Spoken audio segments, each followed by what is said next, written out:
Hey listeners, you're listening to Go, the travel podcast.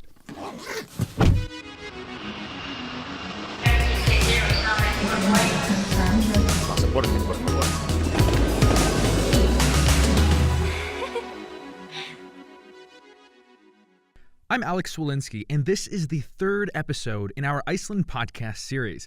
In episode 1, we ate hackroll, an Icelandic dish which is always in the top 10 list for worst tasting foods. And it really is as bad as they say.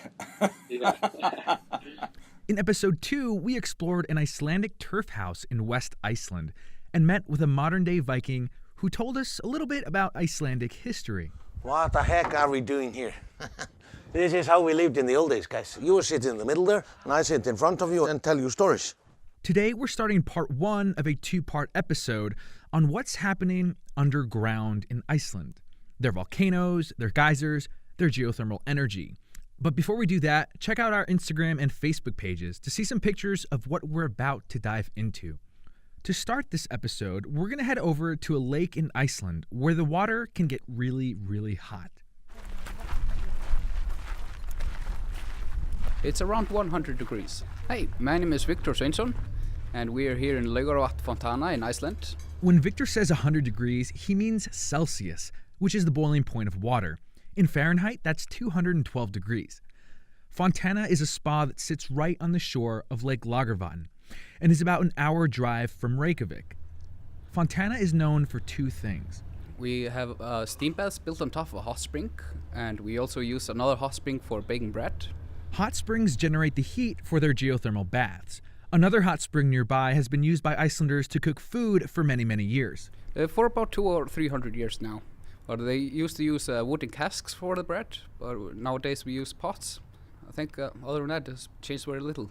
After you put the dough in a sealed pot, the baking directions are simple. Just dig a hole in the sand, find boiling water, and leave it there for 24 hours. They call this their Geothermal Bakery, and the main product is Icelandic rye bread. They give tours every day so you can see the process and taste the bread for yourself. It comes right out of the ground, steaming hot, and it's really good.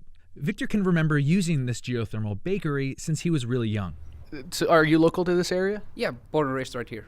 So you were baking bread here as you were a kid? Yeah, me and my dad used to go and bake bread. I thought it was pretty amazing. We used an empty milk carton and old box of chocolate to bake the bread in. You don't have to dig very deep to get to the boiling water, and it's easy to find the hot spots. Yeah, a lot of places around the lake, but you can see it when it's dry outside because the sulfur starts to gather on top of the sand. So you can find these white spots, and then you know where the boiling water is. Sulfur plumes out of the ground like steam here. It looks like thick water vapor or white smoke coming straight out of the ground. But when you get close enough, you can actually smell the sulfur, which smells a lot like eggs. Meanwhile, locals use the heat here to cook more than just bread. I know people here who live here in the town who have been slow cooking lamb, and that's been working well for them. For over 1,000 years, these hot springs have been attracting Icelanders from all across the island, and not just for their bread. When Christianity took over in Iceland, the year 1000, they were supposed to get baptized in the cool waters at Thingvellir, the national park, but a lot of them asked to be baptized here in the warm waters instead. This was the site of a mass baptism in which Iceland's parliament at the time took part.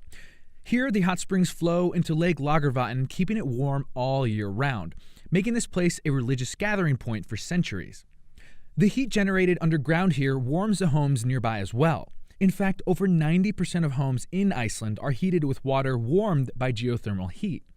This country has a great renewable energy track record. To find out more about this, I went to visit an interactive museum at one of Iceland's most beautiful power stations. Well, Iceland runs on 99.99% renewable energy. Hi, my name is Kolbeinn Stefánsson. I'm a student working at the National Power Company of Iceland, Landsvirkjun. This power station is called Ljósafossstöð, built in 19... This hydropower station is situated in the middle of the Golden Circle, which is about a 50-minute drive from Reykjavik. The Golden Circle is Iceland's most famous route. On it are some of the country's best attractions, but I'll get more into that later. This power station here is one of the oldest in the country. They've been running since 1937 and 1944. It's one of the more beautiful stations here in Iceland. On the outside of the station is a long cascading waterfall. You can see lots of white water flowing over large boulders covered in green moss. Lots of indigenous birds too flying around, feeding on small fish and insects. In the entryway of the power station is this really cool interactive exhibit that takes you through a history of Iceland's path towards renewable energy. On one end of the exhibit, you can view the power station's 3 turbines that run 24/7. When the station was first built in the 30s, it was designed to only fit 2 turbines.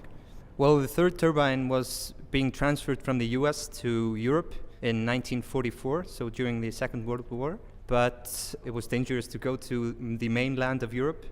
German U-boats were sinking any ships that didn't belong to them.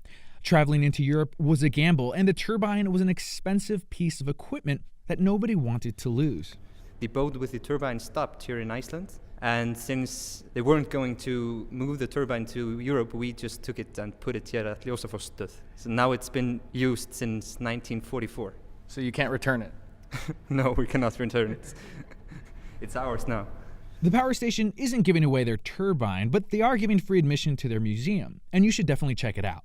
We'll have more information on their location on our website at gothepodcast.com. Now, besides hydropower, there are several power plants that generate energy from geothermal activity underground. This activity often leads to earthquakes, volcanic eruptions, and lava flows. Their most infamous volcano erupted in 2010 and shut down air traffic all across Europe. Ash clouds are billowing from a volcano in Iceland. It extends east to Russia and south into northern Italy. Volcanic ash is very hazardous to aircraft. Flights were stopped across Europe. Volcanoes are spread out all across Iceland. To get a better understanding of their impact on the country, I paid a visit to a geologist and postdoctoral fellow at the University of Iceland. Hello, Professor Pedersen? No, not No? professor, Gro. but I'm Gro. Oh, yeah. Gro. Yeah. Okay, it's good to meet This you. was the Eyjafjallajökull eruption. The eruption started the 20th of March in 2010, and it started with this fissure eruption, so a lava-producing eruption where you have fire fountains.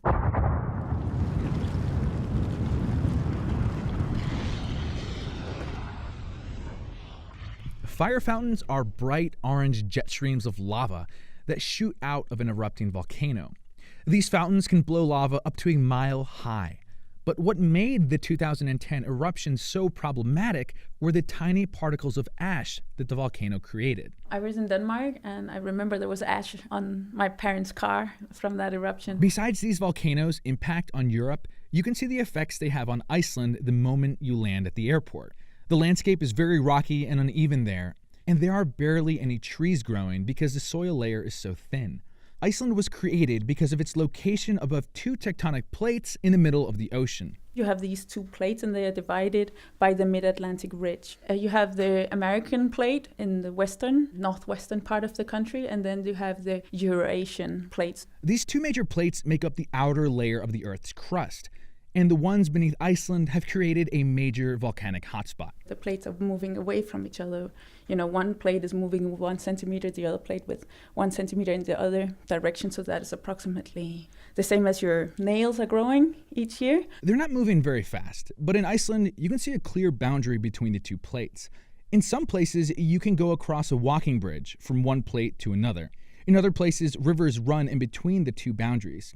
And you can even go diving in Thingvellir Lake and swim between the 2 rock walls. If you've seen boundaries like these in Iceland or in any other place, send us a picture. We want to see it. And if you haven't seen one of these boundaries before, we'll have some pictures on our Instagram and Facebook page that you can check out for yourself.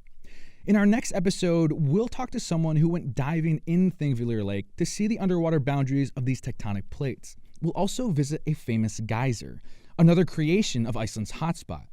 And don't forget to subscribe to Go the Travel Podcast to hear the second part of this episode. And check out our website, gothepodcast.com, for more content on Iceland and info on traveling there. I'm your host, Alex Swalinski, and thanks for listening.